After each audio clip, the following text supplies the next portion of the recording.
145వ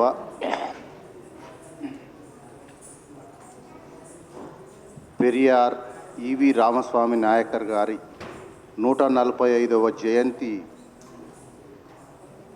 సభకు విచ్చేసినటువంటి విద్యార్థి నాయకులకు, అలాగే వేదికను అలంకరించినటువంటి జ్ఞాన నాయకులందరికీ ప్రత్యేకించి మరొకసారి ధన్యవాదాలు. అదేవిధంగా ఈ సభకు నన్ను కూడా మరి ఉస్మానియా క్యాంపస్లో జరిగేటువంటి, నేను 20 సంవత్సరాల క్రితమే అవార్డు తీసుకున్నా సరే ఏ రోజు కూడా ఇలాంటి సభలో కూర్చొని మాట్లాడింది లేదు. కానీ సభలో నాయకులు మాట్లాడతారు, సమరం మాత్రం క్రింది వాళ్ళే చేస్తారు. నాయకులు ఎవరైతారంటే కాంశీరామ్ మహానుభావుడు చెప్తాడు, జెండాలు ఎవరు మోస్తారట, మనం మోస్తామట, నాయకులు ఏమో వేదికలు వస్తారట. ఆ నియమంలో ఏ రోజు కూడా నేను నాయకుడినని అనిపించుకోవాలనే కోరిక కూడా నాకు పుట్టలే. దాంతో 89 నుంచి బహుజన్ సమాజ్ పార్టీకి సంబంధించిన నాయకులందరితో తిరిగా, కానీ ఏ రోజు కూడా వేదికనెక్కి మాట్లాడాలనే కోరిక కూడా పుట్టలే. కానీ మొట్టమొదటిసారి ఉస్మానియా విశ్వవిద్యాలయంలో ఆర్ట్స్ కాలేజీలో నాకు సుమారుగా ఇక్కడికి రాక 2002లోనే చిట్ట చివరిగా తెలంగాణకు వచ్చిన. ఆ తర్వాత 2018 వరకు తెలంగాణలో అడుగు పెట్టలే. ఎందుకంటే వీళ్ళ పంచాయతీ వేరే, ఎందుకు దోసుకుందామనే, ఈ దోసుకునే పంచాయతీలో నాకెందుకు, నేను మాత్రం డోకా చేసి సంపాదిస్తా అనే ఒక నియమాన్ని నేను ఢిల్లీలో కూర్చున్నా. డోకా చేయకపోతే విజయం లేదు. ఇలా పెరియార్ గారు ఆచరించిన దాన్ని మాత్రమే చెప్పిండు, ఆచరణకు యోగ్యం కానీ ఒక్క మాట కూడా ఆయన చెప్పలే. నువ్వు ఆచరించగలవా నేను అడుగుతున్నా, ఆచరిస్తే చెప్పు, ఆచరించకపోతే కూర్చో. ఆచరించటానికి నీకు సిద్ధమా? సిద్ధమైతే అన్నీ అరేంజ్ అవుతాయి. PIME planning, implementation. Second one implementation. Planning, వీళ్ళందరూ ప్లానింగ్.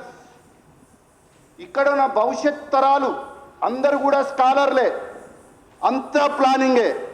ఇంప్లిమెంటేషన్ గ్రామ స్థాయి దాకా పోతుందా? పెరియార్ అంటే ఎంతమందికి తెలుసు? ఇప్పుడే అన్న రవన్న సినిమా గురించి చెప్పిండు. ఆ సినిమా చూస్తే చిరంజీవి ఉంటే చూస్తాడు, చిరంజీవి లేడుగా, ఎవరో అమ్మ ఆ సినిమా ఏందో పో అని చెప్పి నెత్తిపోక్కుంటే వెళ్ళిపోతారు. మిత్రులారా, ఈ యొక్క కార్యక్రమాన్ని అన్న శరత్ చమార్ అన్న, ఆయన గురించి 2 మాటలు చెప్పాల.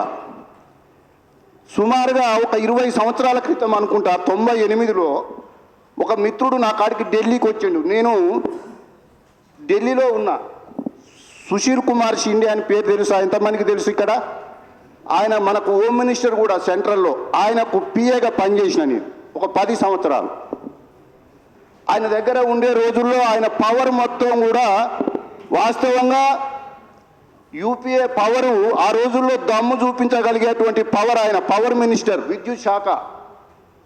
ఆ క్రమంలో ఇక్కడ ఉన్నటువంటి విద్యుత్ అంతా కూడా ఎట్లా చౌర్యం అవుతుంది, అవుతుంది చెప్తుంటే మనం డోకా చేసి అయినా డబ్బులు సంపాదించి ఇట్లాంటి నాయకులకు ఇస్తే వాళ్ళే చూస్తారు. నేను కూడా వచ్చి ఆడ కూర్చుంటే ఆడ కుదురుతుంది అని చెప్పి నా పని అదే ఉండేది. ఆ PIMEలో ఉండేది అంతే, మానిటరింగ్ అండ్ ఎవాల్యూషన్.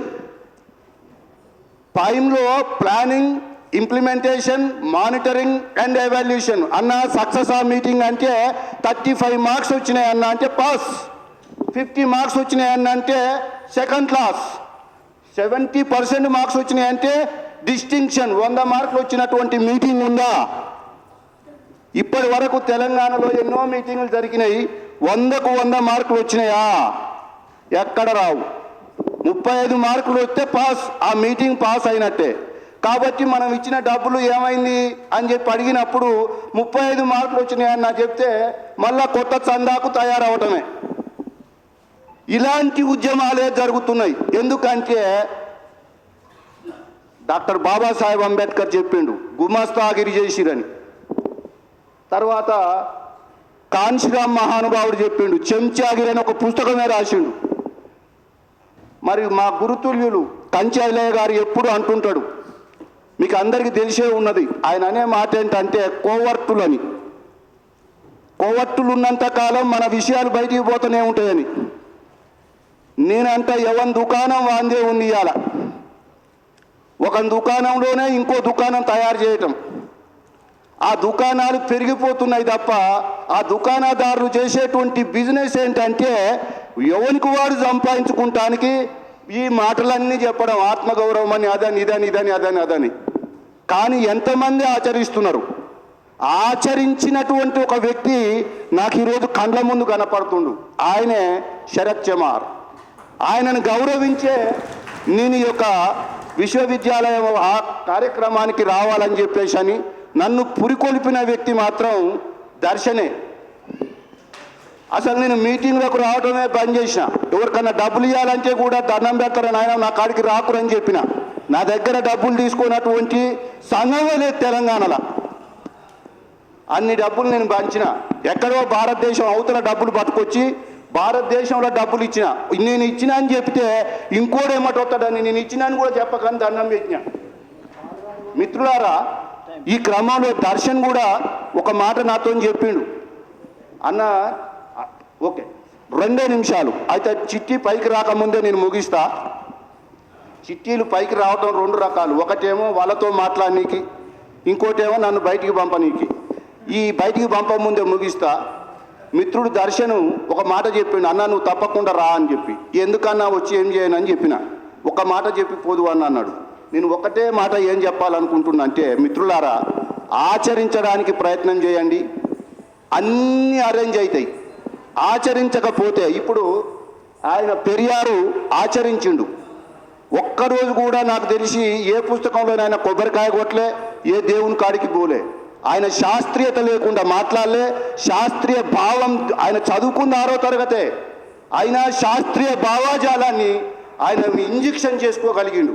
మనలో ఎంతమంది శాస్త్రీయతను ఏది నిన్న ఒకటి వినాయక విగ్రహాలు ఎన్నో కోట్లాటలు, ఎంతమందికో అవరోధాలు, ఎంతమంది ఆచరించి ఉంటారు ఇక్కడ ఉన్నటువంటి వాళ్ళే.